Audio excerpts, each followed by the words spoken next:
In a panorama broadcast within days of the events of September the 11th, the world's most wanted, I asked who was behind the attacks. An assault on the world's greatest superpower, it was unthinkable until it happened. It might have seemed a bolt from the blue for America, but whoever was behind the attack had done some serious planning. No individual or terrorist organization claimed responsibility, but only one man was known to have the money, the followers, and enough hatred of America to mastermind the atrocity. That man was Osama bin Laden. Panorama traced bin Laden's anti-American crusade from its conception in the training camps in Afghanistan and Sudan through the 1998 American embassy bombings in Africa to the events in the US itself. It is a fascinating but terrifying journey into the mindset of the world's most wanted man.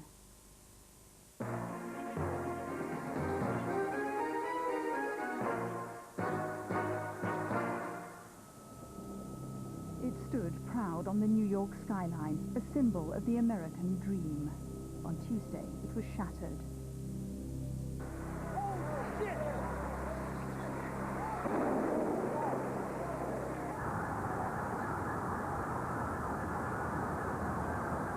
Within hours, suspicion fell on one man. There is no question he is what we would call a prime suspect. The prime suspect is Osama bin Laden, whose murderous campaign against America had already earned him a place on the FBI's most wanted list. And if he thinks he can hide and run from the United States and our allies, he will be sorely mistaken. Tonight, Panorama investigates the terrorist, Osama bin Laden, the world's most wanted man.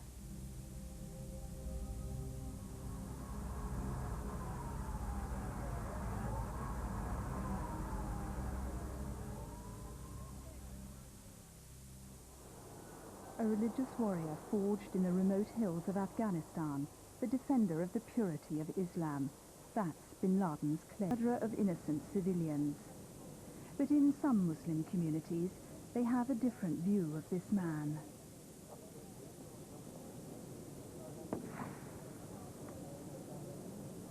It's a big irony that in his personal level he's very soft, very humble, very smooth.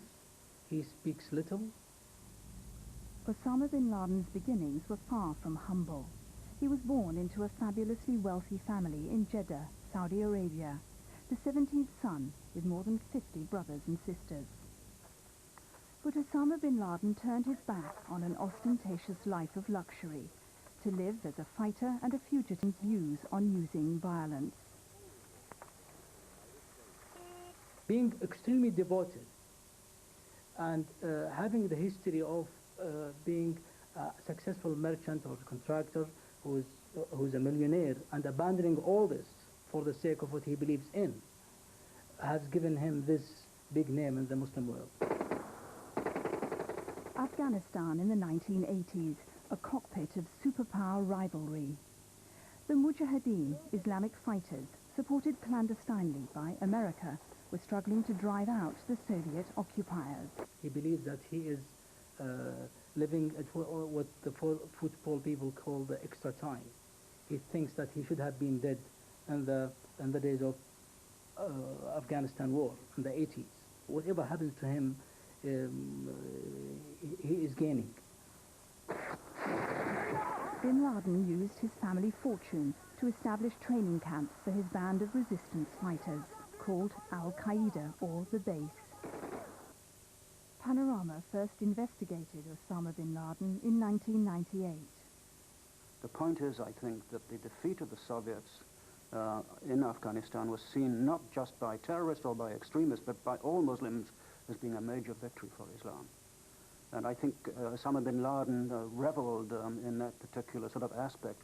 We defeated the Soviets, and therefore the possibility must be that perhaps we also can defeat the United States. Early on September the 11th, Boston Airport was busy with commuter traffic. American Airlines Flight 11 left for Los Angeles as usual. But amongst the passengers were 5 hijackers, 1 Egyptian, 3 Saudis, and 1 man from the United Arab Emirates. The men sat in business class, in rows 2, 8 and 10. But once out of Boston, instead of heading west, the aircraft was seized by the hijackers and headed south towards New York.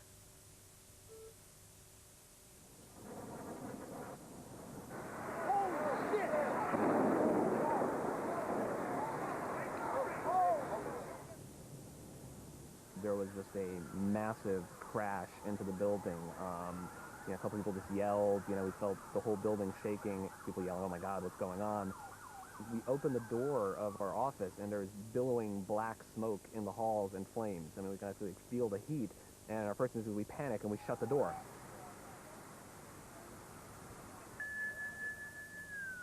At first, everyone thought it was an accident. I'd say we were about 150 feet from the building. Their clothes were blown off them. Their skin was peeling off them. They didn't remember too much of what happened. They barely knew their names. I think people are still kind of thinking, okay, they'll come up, they'll put the fire out, we'll hang out, we'll be okay. We suddenly see gasoline streaming down all of our windows. Now people kind of started panicking a bit, and we said, we gotta leave, no matter what.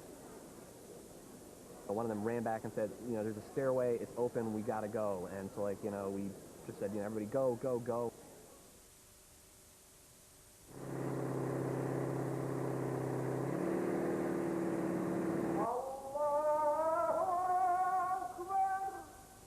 Osama bin Laden's view of America hardened into hatred when the Gulf War brought U.S. troops into Saudi Arabia in 1991.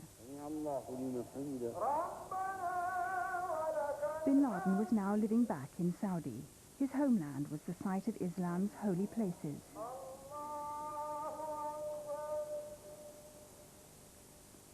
Angry already at America's support of Israel, Bin Laden's fury boiled over at what he saw as occupation by the infidel.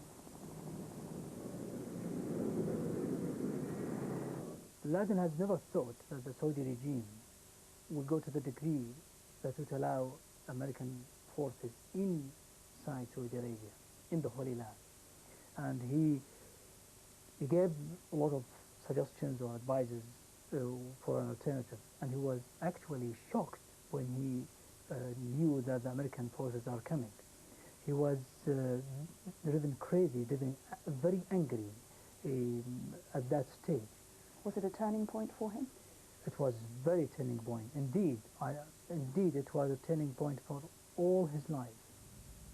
From then on, Bin Laden openly campaigned against the Saudi regime and what he called its American masters. He was stripped of his nationality, his family forced to publicly disown him. In 1992, he decided to leave his homeland. He had identified his enemy. It was time to start the fight.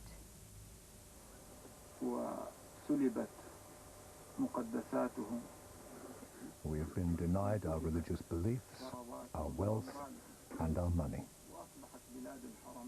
Saudi Arabia has become wide open for all sorts of anti-Islamic forces.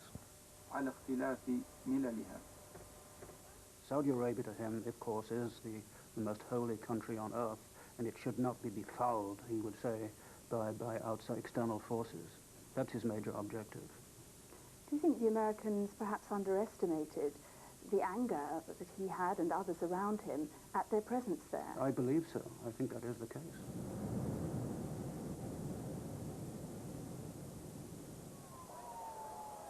The bombing of the World Trade Center in 1993 was the first real indication of Bin Laden's anger against America.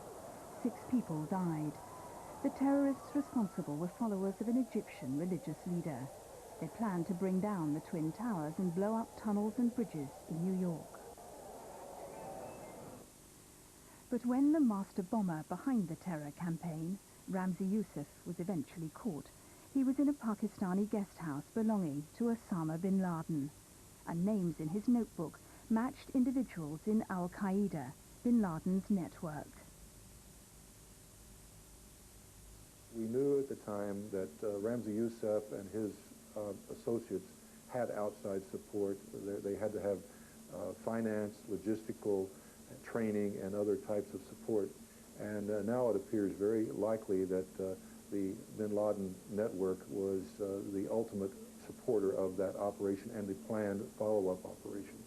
And was that known at the time? No, it was not. It was suspected that there was either a nation or an outside organization providing support, but who it was and how much they provided and under what circumstances was not known.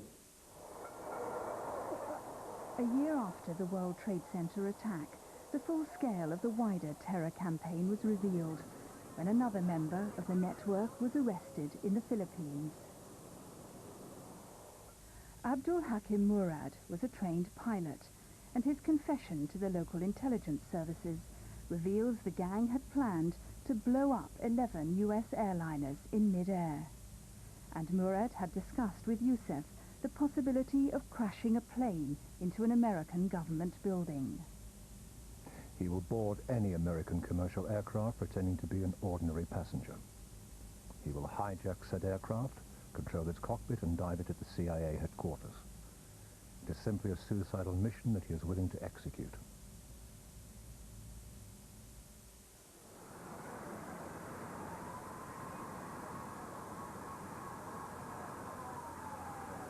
There was this thick black smoke, and we could see the light coming from the stairway, so we all just kind of got into the stairway. And we heard a big boom. What's this other jet doing? What's this other jet doing?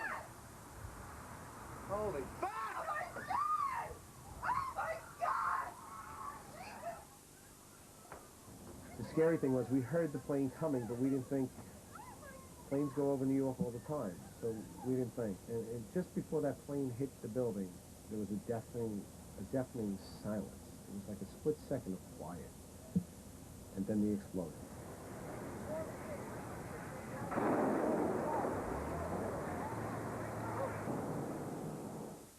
We're basically under the building, so stuff is raining down on us. At first, we thought it was parts of the building, but it was people. Literally, people were falling all around us. Like I said, you can't imagine what it was.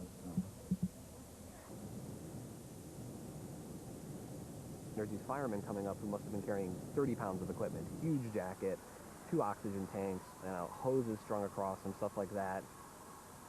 People were just clapping every once in a while, you guys are the best, and thank you and stuff. And these are probably a lot of people who didn't make it because they're now stuck in the building.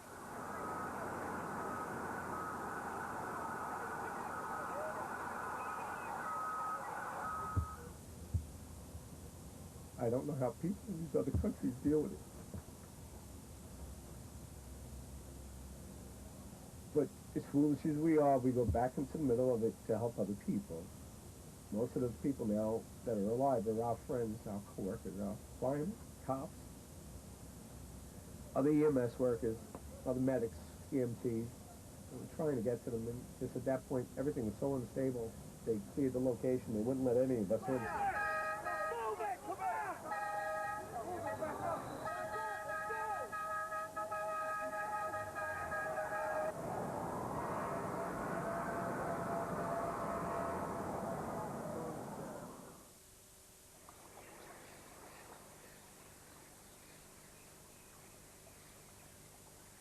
When in a prosperous Khartoum suburb. It was large but not ostentatious, well secured and situated near a mosque.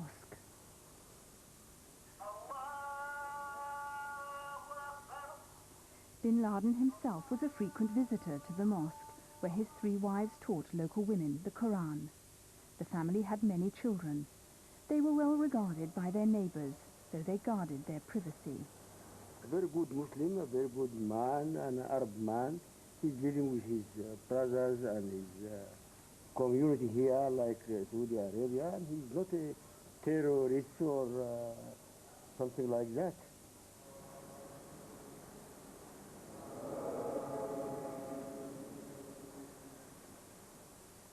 It's a very simple house. He's sitting on the ground, only carpets. Yes. And did he have many people around him, security people, others around him? Yes, from the government. He has 2 or 3 bodyguards for him. Why was that, do you think? I think that he's, as you know, he's one of the famous people from Saudi Arabia, and yes, as a businessman. Bin Laden formed close links with the top ministers in the Sudanese government. In particular with this man, Dr. Hassan al-Turabi, the country's ideological leader and real power behind the scenes. Both men shared a common goal, to further the cause of Islam, though Dr. Turabi's reputation was that of a radical philosopher, while Mr. Bin Laden, a wealthy businessman, was more practical in his approach, as Dr. Turabi told me in 1998. I wouldn't say that he focuses on advancing Islamic thought so that new programs and policies for new societies and whatnot, actually. But if he hears about Muslims suffering anywhere, actually against someone oppressing them or attacking them, he would go there, I mean, to try to put as much money as he can behind all the fighting Muslims, actually. Osama bin Laden poured millions of dollars into impoverished Sudan, building roads and an airport in return for Khartoum's protection. But behind his public role, there was a more shadowy side to his character. He bought several large tracts of farmland, and according to the CIA, this gave him a cover for establishing military training camps, as he'd done before in Afghanistan. When Panorama visited his farm near Khartoum in 1998, its barrack-like buildings were abandoned. During his stay in the Sudan, several intelligence agencies began tracking bin Laden's activities. He was both building up his own militant organization, Al-Qaeda, and beginning to create a coalition of Islamic terror groups. In Washington, the CIA set up a special task force to investigate what Osama bin Laden was planning from his base in the Sudan. They used surveillance, secret agents, and intercepts. They estimated he had $200 million, much of it in cash, some invested through front companies in Khartoum. The money and what it paid for was hard for CIA analysts to track. He always deliberately maintained his distance from terrorist attacks. When you look at Osama bin Laden and his network, his financial network, it's rather like peeling an onion, skin by skin. During the mid-90s, some 20 countries were identified as places where terror groups were operating with support from Osama bin Laden. There were attacks in the Philippines, the shooting of tourists in Egypt, bombings in Saudi Arabia which killed American soldiers. Bin Laden's aides were even trying to buy components for chemical and nuclear weapons on the black market.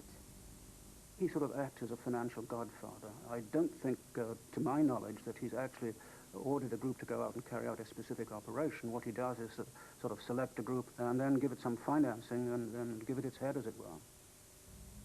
In 1998, Osama bin Laden announced a formal coalition of some of the world's most feared terror groups, amongst them Egyptians held responsible for the massacre of 85 tourists.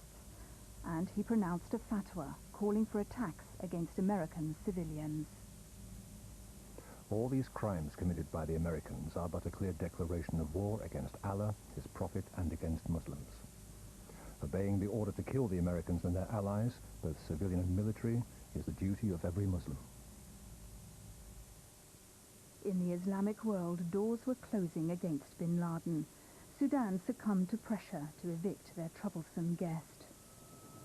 In Washington, presidential advisors considered but rejected a raid to capture bin Laden, now hiding in Afghanistan under the protection of the extremist Taliban. Why was the decision taken in the end not to go into Afghanistan and take him out? I believe they thought that there would be too much collateral damage, too many non-involved casualties, and there would be a high casualty rate amongst the soldiers, and it would require a great deal of logistical support in and out. So the decision was made to leave him there for the time being? Leave him there for the time being. From Afghanistan, bin Laden continued to taunt the American president himself, Bill Clinton, with his propaganda material.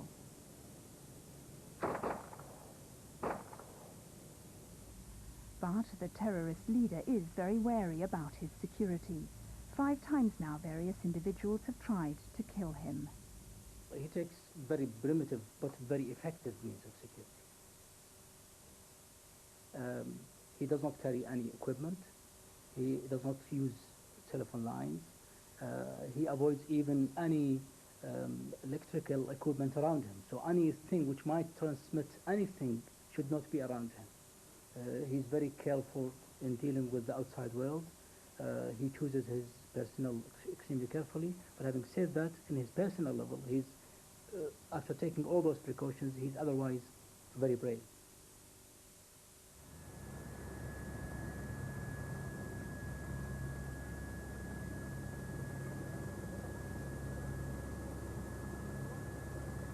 People were just standing around, talking to each other, nodding their heads. Oh my God. We gotta go. We gotta go. We gotta go. Probably the memory that will live with me the most, I saw 40 floors of World Trade Center Tower 2 just start coming down.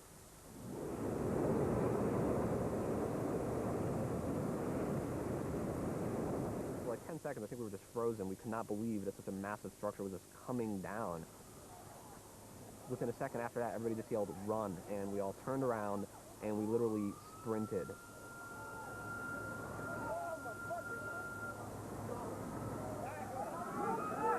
Let's get out of here. Move back. Let's go.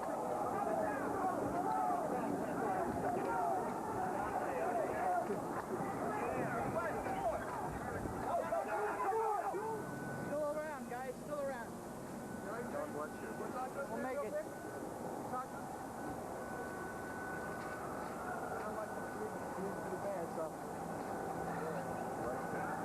What's your name? Tom Canavan. Tom, what happened, man? Big boom. Come down the steps, everything fine till we got to the basement, and then everything just fell in.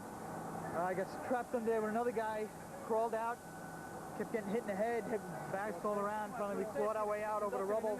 Yeah. Come on down. We did all right. All right, way to be, Tom. Let's go. Hundreds of rescue workers were still inside the shattered building. Paramedics and firefighters didn't stop to think about the danger in their desire to save lives.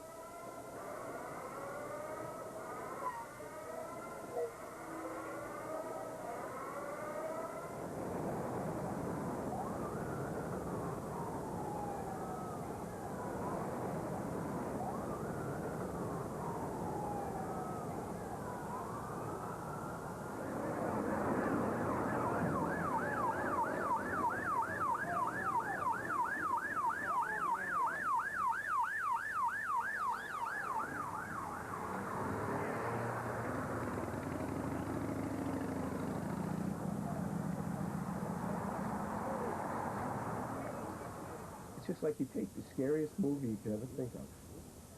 You know, we look at these die-hard movies and silly movies, and it's just unimaginable, unimaginable, watching people getting blown out of the sky. A lot of us are back in work 6 hours later. After 24 hours, we want to be back to health.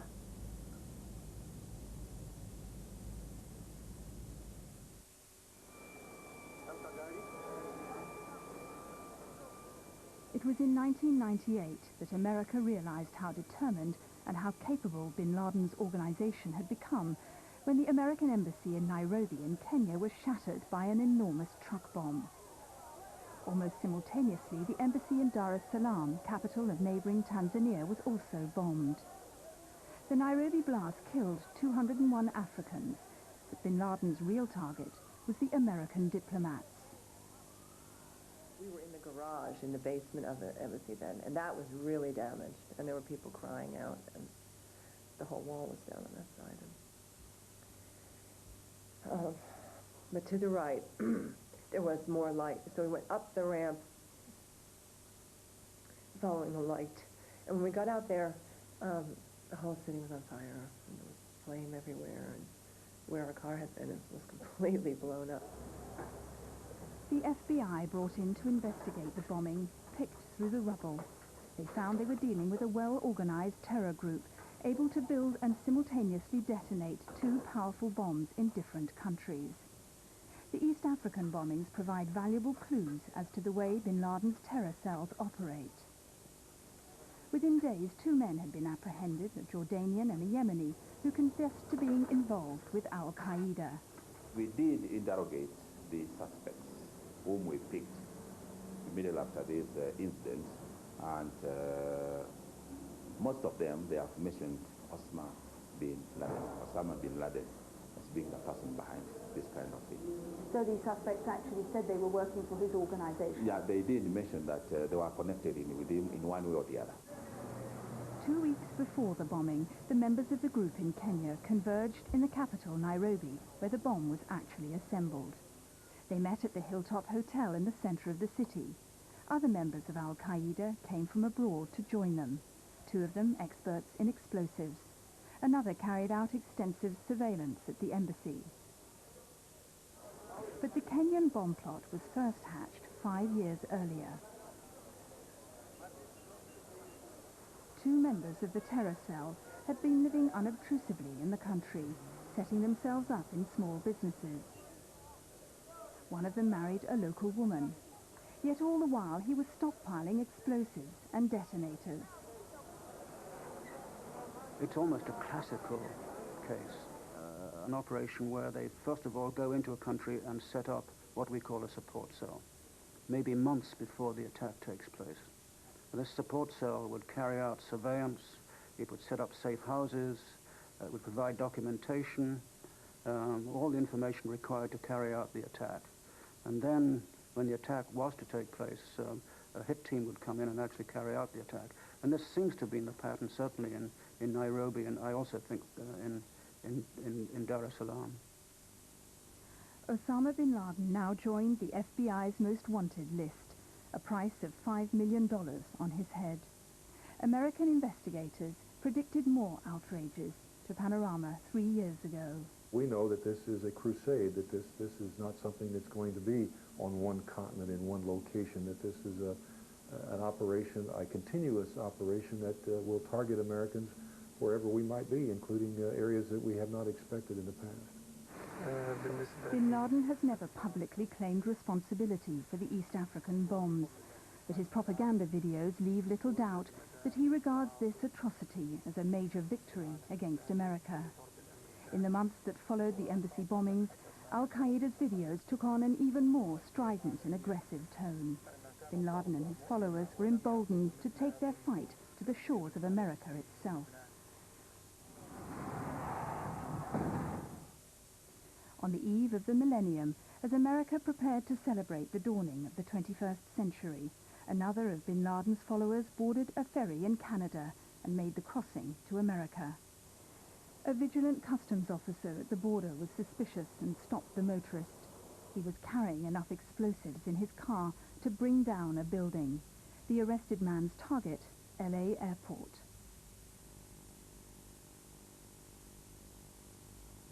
Ten months later, bin Laden issued his most direct challenge to the U.S. military presence in the Gulf. The USS Cole was rammed by a suicide boat. The 3 bombers died, but they killed 17 American sailors. It was another warning of the fanaticism of bin Laden's followers.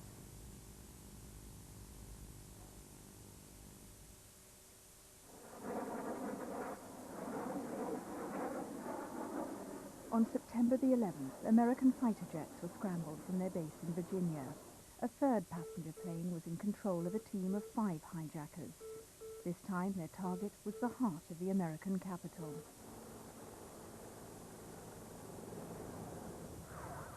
The Pentagon, on the outskirts of Washington. The plane dive-bombed a heavily fortified building. I said, but we're here. We're here.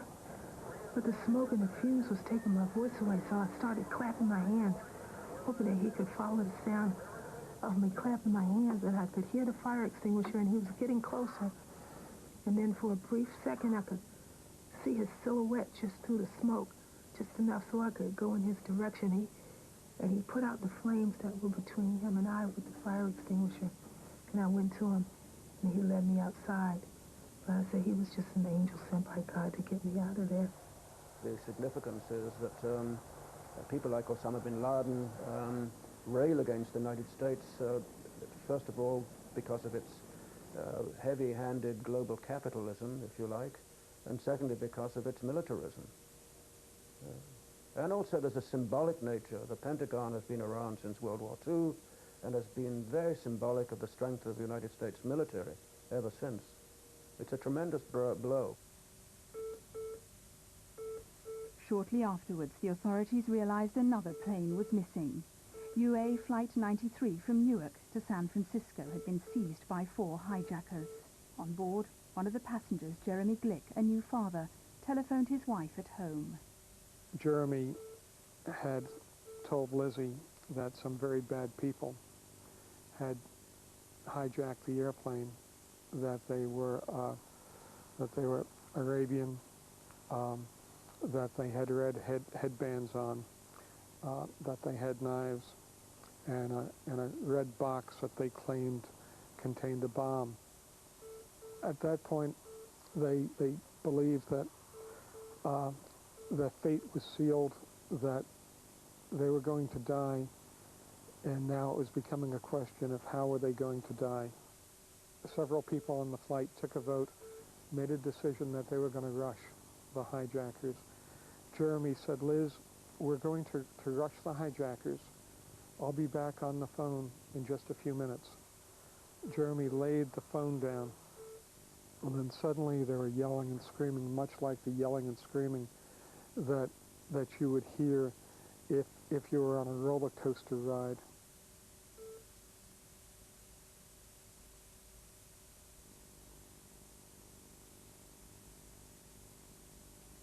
Panorama understands the destination of Flight 93 was to have been the Congress, America's very seat of government. The aim was to take out the country's political nerve center, as well as its economic and military heart.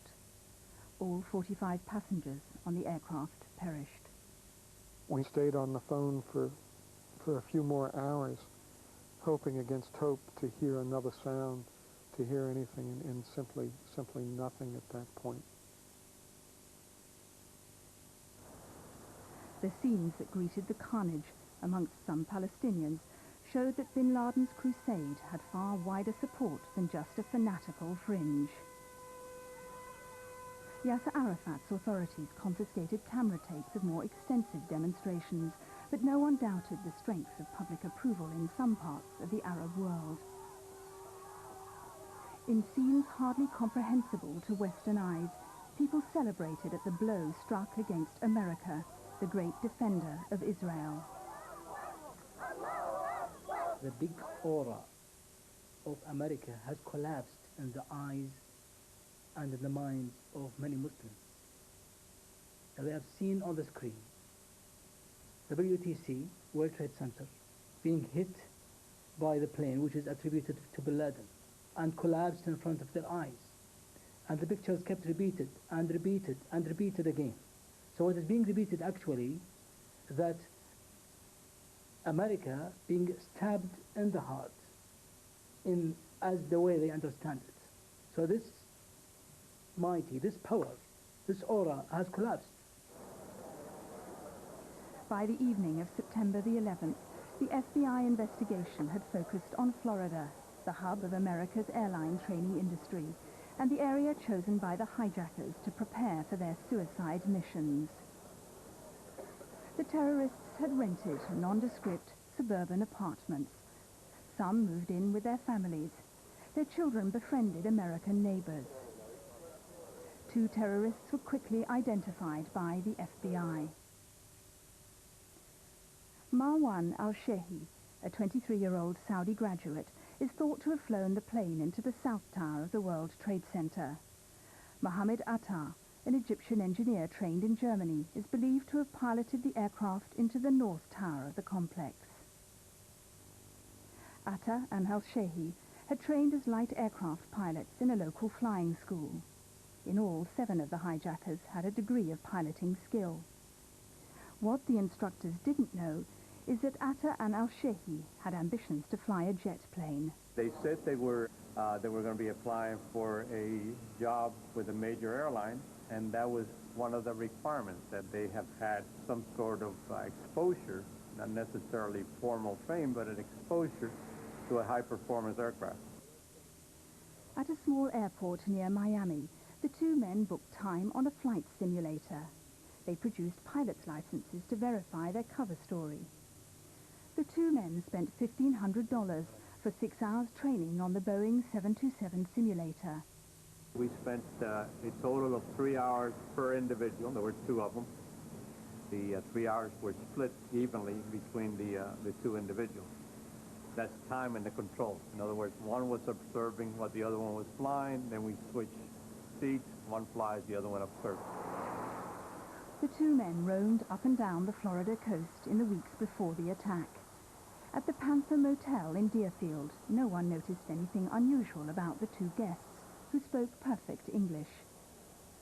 But when Atta and al-Shehi checked out, they left behind a significant cache of clues, unremarkable at the time, but now gold dust for the investigators. There was well, it looked like a duffel bag or a school bag, a nice one, brand new one. And inside there were some books and a stack of maps. And what sort of maps were there? There were aeronautical maps, but they were very complicated. On the Friday night before the attack, in a bar in the Florida town of Hollywood, the tension of the would-be suicide pilots was clearly on display. Atta and al-Shehi appeared devout Muslims to those who'd come across them, but they found it hard to resist the sinful temptations of the West. In the bar that night, they drank 5 rounds of vodka and orange and rum and coke. There were raised voices, a heated discussion, and then an argument over the $48 bill. He looked at me with somewhat of an arrogant look, and he said, I don't have a money issue, I have plenty of money. And he reached into his pocket and he pulled out a wad of money, and he threw it on the bar, and he says, I don't have a money issue, I'm an airline pilot. The FBI showed the barman photographs and asked him to identify the men who'd been drinking. I told him that they were that the guy said that he was a pilot, and the agents looked at me and they said, oh really? And I said, yeah. I said, why? What did they do? I figured maybe it was an issue of maybe fraud or something like that. And the agents sort of looked at me with a sullen expression on their face, and they said these 2 gentlemen were on the manifest for the flight out of Boston. The 2 men who'd practiced so cold-bloodedly to achieve the mass murder of innocent people were surprising candidates for suicide missions. People believe whoever commits suicide is a man full of despair, who is hungry, who is hopeless, who is depressed, and who wants to finish his life. He has nothing to lose. That was not the case of many Muslims, and especially the Laden team, if you can use this phrase. Those people who believe in this, they may be even rich, or prosperous people. They may be very highly educated, and we have a very clear example now. Pilots, well-trained, they elect to kill themselves in this exceptional manner. As dawn broke over the shattered skyline of New York on the morning of September the 12th, the intelligence community believed they had a concrete indication as to who was ultimately responsible for masterminding the devastating attack on America. Immediately after the attack, there were intercepts, one in particular, between people we presumed to be supporters of Osama bin Laden in either Washington and New York City, or both, who sent messages that were intercepted saying both jobs successful. More than 600 people were dead, over 5,000 missing.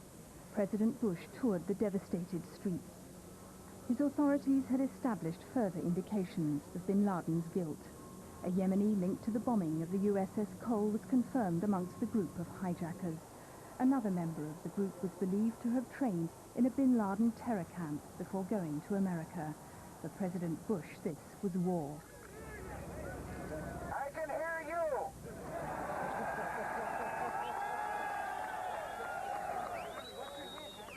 I can hear you. The rest of the world hears you. And the people who knock these buildings down will hear all of us soon.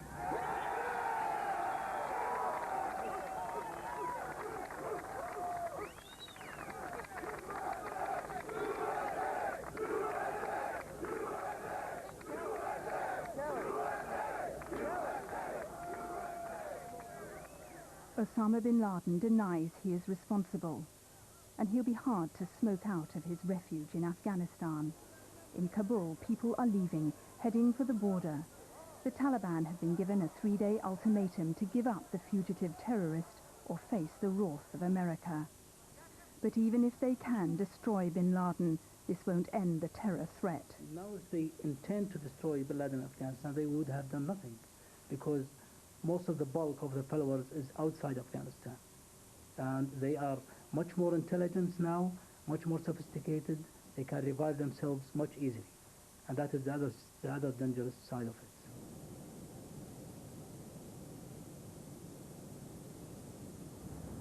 Bad 2 days.